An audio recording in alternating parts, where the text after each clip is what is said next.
This could be good for me. Lately I was feeling like I need a purpose. But when you talk to me, give me the impression that I won't scratch your surface.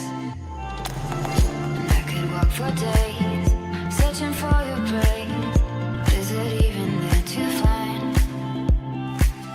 Is there a chance for me to win your memories? Will I slowly lose my mind? Lost in your maze, stuck in your gaze. How can I get out? I'm out of time to make you mine. Baby, show me how. Session for this afternoon. There's 3 or 4 today. The nature is, as you can see, there's some seats here. We've got one moderator. They're the ones that are going to ask the questions, and then the guests are on the lucky side of those questions, and then we're even luckier to hear some incredible kind of tips and shares and expertise. So make some mental notes, maybe use your phone, because we're going to have a little bit of scope for Q&A as well. So let's everyone welcome the moderator and the guest to the stage.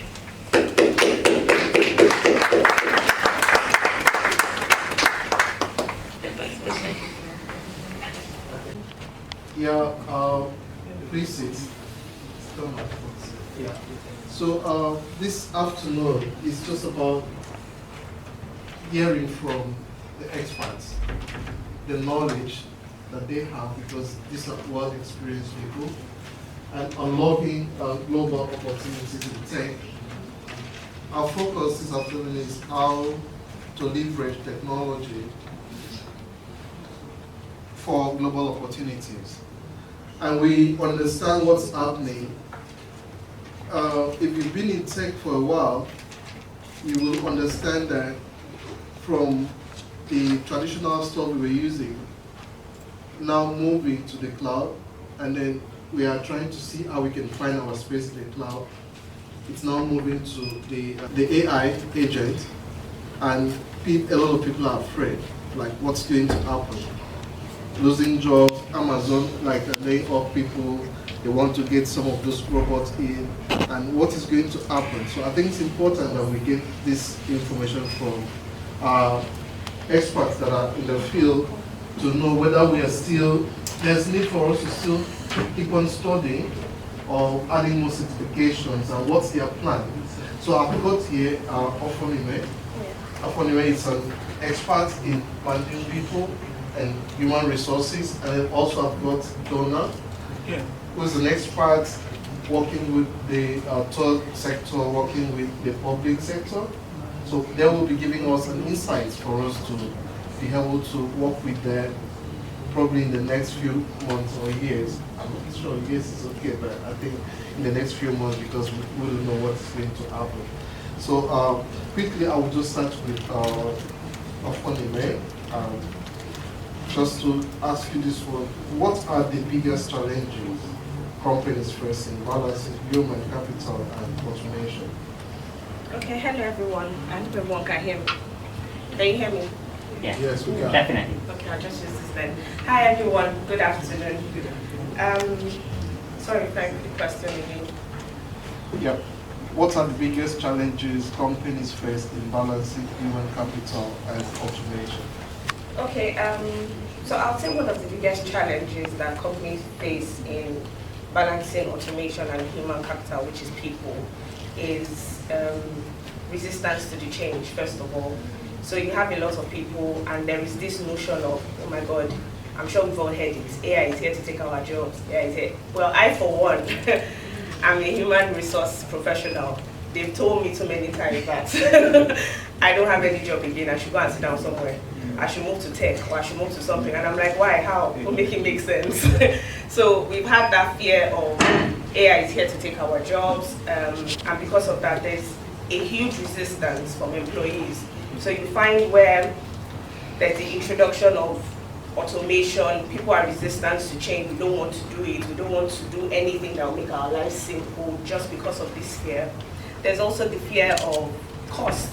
So if you're looking at the paradigm shift, the way the world is changing, and you have to go with the tide, everyone is shifting towards automation, everyone is shifting towards AI. there's a cost with it, and there's also return on investment. So that in itself is also something that companies are scared of.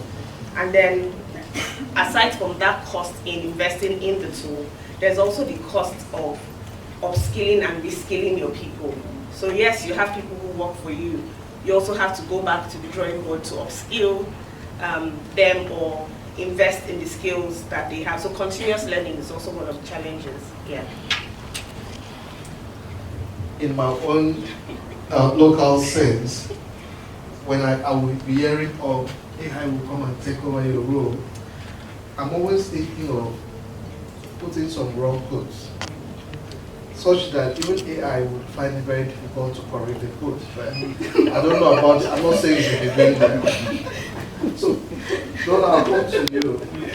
In your own experience, how do private, public, and third sector organizations in the UK approach technological innovation differently?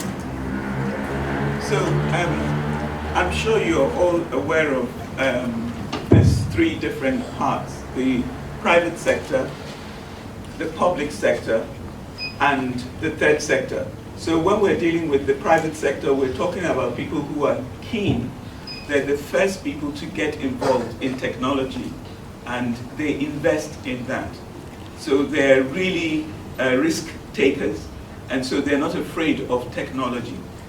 The private sector, the public sector, on the other hand, are very cautious because they have to think about ethical concerns, whether there is resources, money available for this new technology, how much it's going to cost. And I'm talking about NHS, for instance. You know, they'll be thinking, oh, how are we going to do this? This is going to cost a lot of money.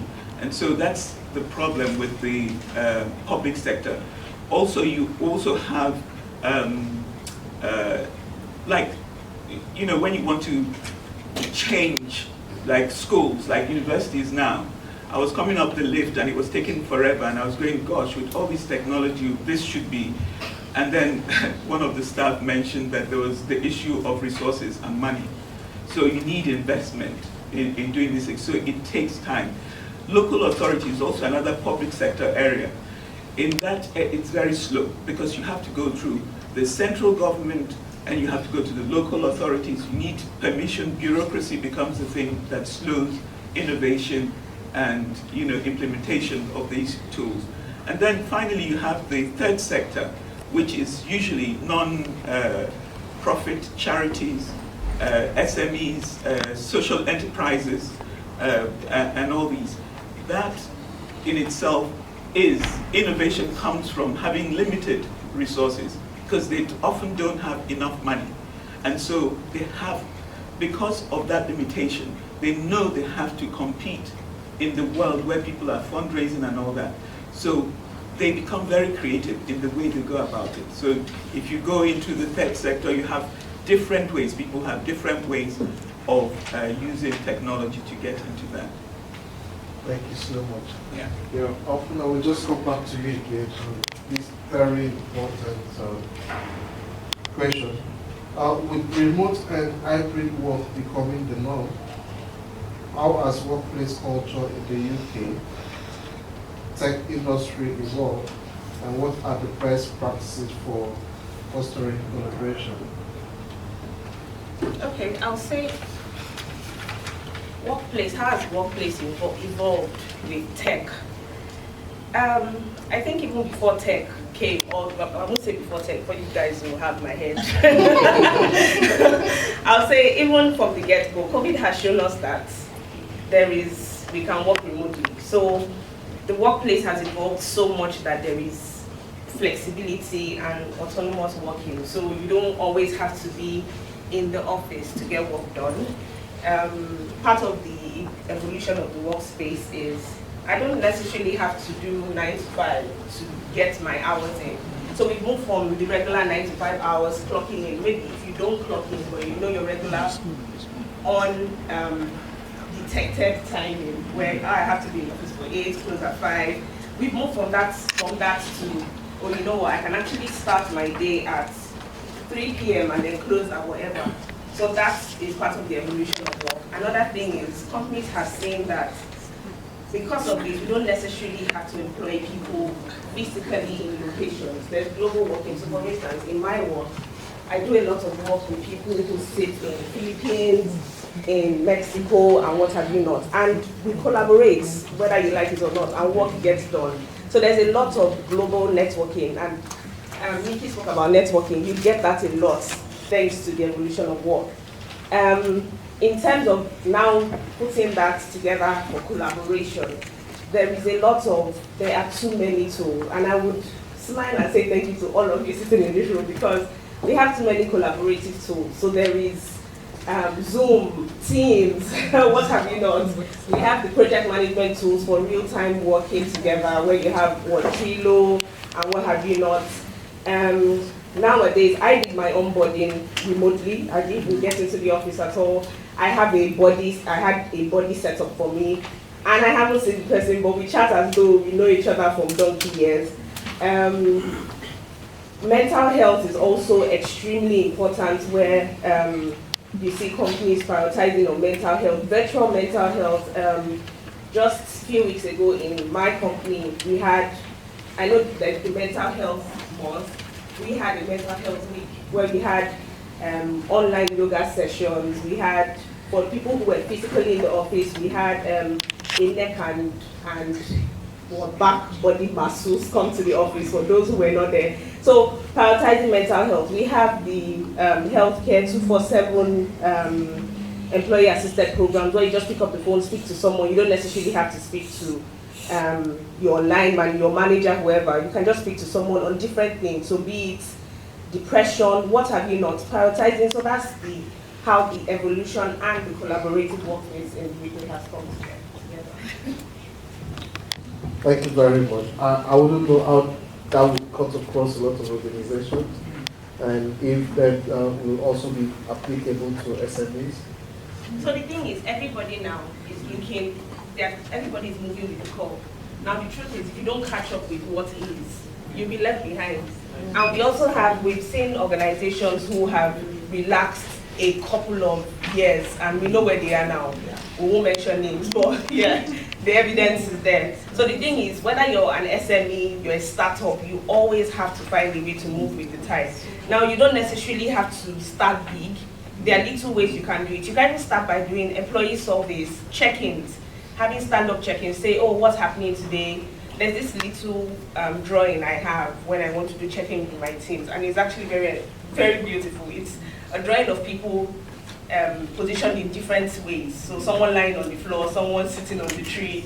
So half of the time we send it to them, say, how are you feeling? Where do you think you are? And someone is just there on the floor. Why are you there?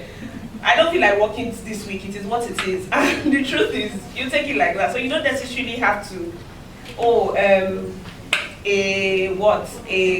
Diageo, a Guinness is doing this massive thing. Oh, I'm an SME because I need to make sure that my employees are well taken care of. You will break. So start small. There are different ways to start small to make sure that everyone is carried along.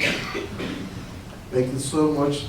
As IT people, you just need to listen. You have your KPI. And you know when that comes up, your performance, you now have to pass through the other way, and then this mental health issue will have to come up. Yeah. Yeah, Donna, this one I have for you. Considering the private, the public, and the third sector, what are the biggest barriers preventing seamless collaboration between these sectors in the tech ecosystem? Yeah. As I said, the private sector is more interested in tech that would generate high revenues for them, and so they take risk and they invest in it. When you look at it, you compare it to the public sector. The local government, for instance, would have to think about the cost of that. And so when they collaborate, it's very difficult. The private sector are always very anxious, to implement things using new technology, but the bureaucracy actually slows things down. So you could see the difference there.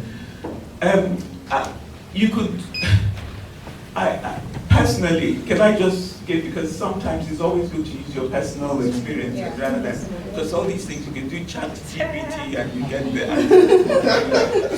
sorry, but that's technology for you. Now, I went to an event yesterday to get the Nigerian diaspora to start investing in Nigeria. And we had governors from Bauchi State and Kaduna. I've got their details here, and you're quite happy to come and get the governors to say, I'm sorry, don't tell anybody, but I'm going to give it to you because I know that for you to come here on your Saturday to listen to AI and all that, so you know what it is. It's the implementation and the network. If you don't have the network, as Nikki mentioned to you, yes, you can have all the qualifications and nothing. You have people like, I use Branson, who started his airline thing. You know, he left school very early, and he was passionate about something, and he worked at it, and now he's a billionaire. So all these people, you just need to be in the right place, have confidence in what it is you have, your ability, and put value on it. I have networks I'll give you people today so you can get in. I also have networks in Google. You can go there every quarter. It's free. You're not going to pay for anything. You go there quarter, I'll give you the details, the person to contact, and it will go through. Don't worry, I won't give it to Raymond. You can come to me. Something that you gain experience, you meet people who really would support you, because there are people out there who are willing to give their expertise and also their money and time to you. So